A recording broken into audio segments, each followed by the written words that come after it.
Now, what's this about? Spying on our camp, huh? Well, leave 'em, boys. I'll deal with them. I said I'll deal.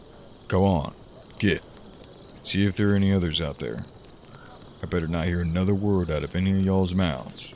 Go, now, before I grow impatient. You, sit. Now, you want to tell me what you're doing out here all by yourself? Don't matter how I know, just that I do. I only send my boys off to go looking for others because they ain't no help here. Can't see clearly when they're around.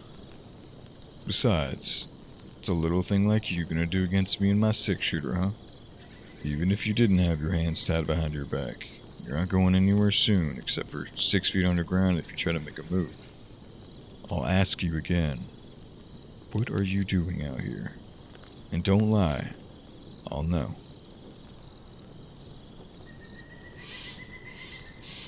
Look, we can sit staring at each other down till the crickets go quiet, but I ain't letting you off the hook. You best spin me a yarn, a good one, or else you're biting the dust. Looking for work and lost your horse? How original. If I were anyone else, I wouldn't believe you. But I'll tell you a secret, Greenhorn. I see things other people can't. Everything's got a frequency, you know? A wave. And every person has an energy about them. Things they can't hide no matter how hard they try. Some people call them auras. I don't care what they are, just that they tell me what I need to know. When a person lies, their energy flickers, loses color, maybe flat out disappears if they're bad enough at lying. Yours doesn't so much as blink when you talk. That's how I knew you were alone. I don't just see it, I feel it.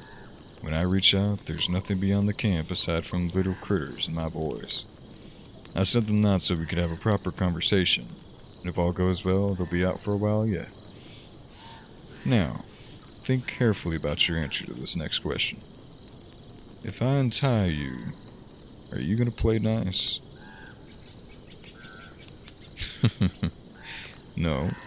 Well, I appreciate your honesty.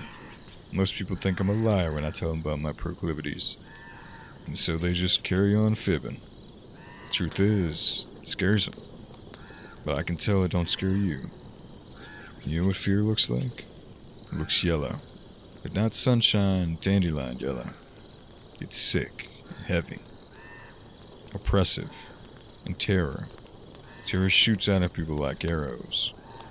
But you ain't got no yellow in your aura. Bright, dull, or otherwise. No, you're mostly green. And it's not the good kind of green either. It's the grayish green of someone with a lot of guilt. The kind that's been hanging around a while. And it's even more apparent now that I pointed it out.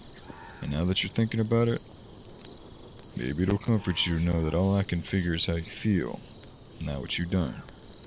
You've done something real backwards and heinous. But I find most people are guilty for things that aren't just their fault. And judging from what else I see, it wasn't your fault. Changing the subject. Fair enough. I don't know that I can really answer your question, though. How I know what the colors mean? There's no book that describes what the colors signify. No one taught me, that's for sure. I thought everyone could see what I saw until I was nearly grown. I knew the basics, the way you're born, knowing how to breathe, but the subtleties, the way the energy swirls and mixes with the other colors, what the difference is between sky blue and periwinkle, that took a lot longer to discern. Doesn't matter much though. People don't like being told what they're feeling.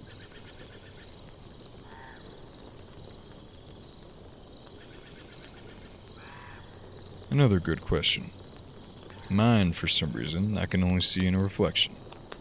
Can't tell you exactly what it looks like right now, though there's always indigo in mine. Every time I look. And always the same amount, which is strange. It's the only color that we don't ever waver. And I also only ever seen it in a couple people. Because of that, I ain't exactly figured out what it means, but I reckon it's something to do with the things that us common folk don't understand. It has something to do with the spirit, the soul. I'm headed back east after this to the big city. See if I can find any more people like me. What about you? Assuming I'll let you go. Gonna keep looking for work out here?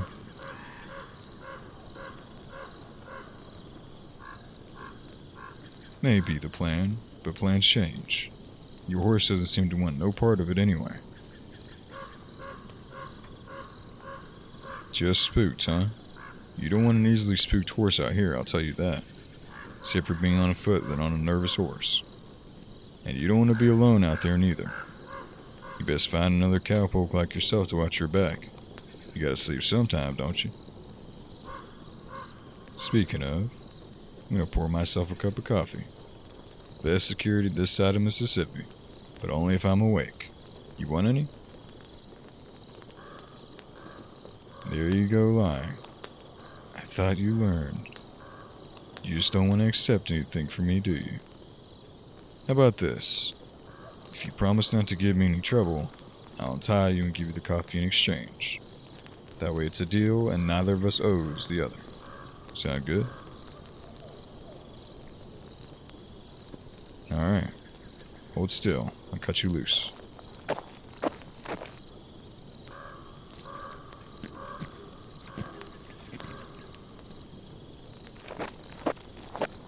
And as an act of good faith, I'll stash my steel. But no promises I won't go digging for it again if you flicker on me. Now where's my spare mug?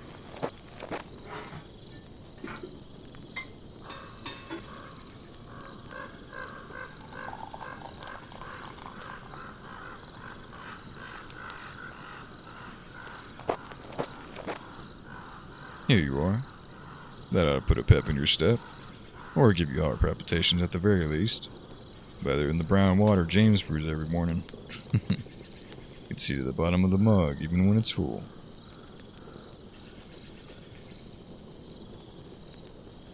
Got another question for you, Greenhorn. What exactly made you so quick to believe me? The few people I've told my abilities took a while to come around, if they ever did. Just gonna shrug. I know you're not particularly trusting, not the naive sort. See, people who are too trusting always have a pink hue about them. They tend to be fairly optimistic as well, and I know you're not that either. Can I tell you what else I see? I see indigo in you, kid. I see indigo. But it's hiding beneath all the green and the gray. Tell me, is there anything different about you? Something strange? Something you can't quite explain? No? Well, I beg to differ. See, you're not lying because you don't know any different. You can't tell the truth because you don't know the truth. The truth is that you've got indigo, kid. Just like me. That's why I haven't let you go yet. You can leave. I won't stop you. You haven't wronged me, so I can't hold you here. But you and me, we're not like everyone else. I know you're looking for answers the same way I am. But you've got magic in you, kid. Something inexplicable. You felt it, but you just couldn't put it into words. And it don't scare you because you've been like this your whole life. You started to wonder why, though. Why you were different. So you left home. You left people behind, and that's why you feel guilty, isn't it? But you had to. And don't go telling me you didn't. I can tell something pulled you out here. Maybe a feeling, like a magnet. Faint at first, but the closer you get, the harder it tugs. Now correct me if I'm wrong here, but every time you go looking for something, you feel that pull. When you lost your horse, that pull led you here. And it was the same thing that pulled you away from home in the first place. Maybe it was pulling you towards me. 'Cause you ain't never met no one like me, have you? No one like you. Do you still feel the pull now that you found your horse and you're sitting in front of me? You'll just have to think of something else to look for then. I reckon that's your power. Being some sort of pathfinder. You set your mind to something, dedicate yourself to the search, and the universe provides a path. I know that we hardly know each other, and you ain't got no reason to trust me, but I trust you. I don't have no reason not to, so I think we ought to stick together. It's more like it's out there. I know it. You know it. And hell, if that's your power, finding things, finding people, it wouldn't hurt to keep you around, kid. Who knows? You might make a good team. You show us the right path, and I'll keep you safe from all the bad apples. I know you ain't tired, Greenhorn, but you might as well get comfy. Grab that fur hanging beside you. Should be dry by now. So what do you say? Want to rough it with me? It'd be a hell of a lot safer to stick with the troop than to go wandering off on your own again. Why don't you think about it? You should stay the night at the very least and make the decision with a rested mind. I promise not to pull any tricks on you, Greenhorn. Just rest, alright? You're right. I never asked. But I don't want to know your name unless you're staying. Can't go getting attached, you know. And a name is the first step in a friendship. But you look like you want to tell me anyway. Go ahead then. Tell me your name. Fitting. My name's Cassidy Turner, but you can just call me Cass. You're about to pass out, kid. You can close your eyes. I ain't gonna let nothing harm you. Here, give me that coffee. You don't need none of that. You warm enough, though? Good. Go on. Get some rest. I'll be right here in the morning.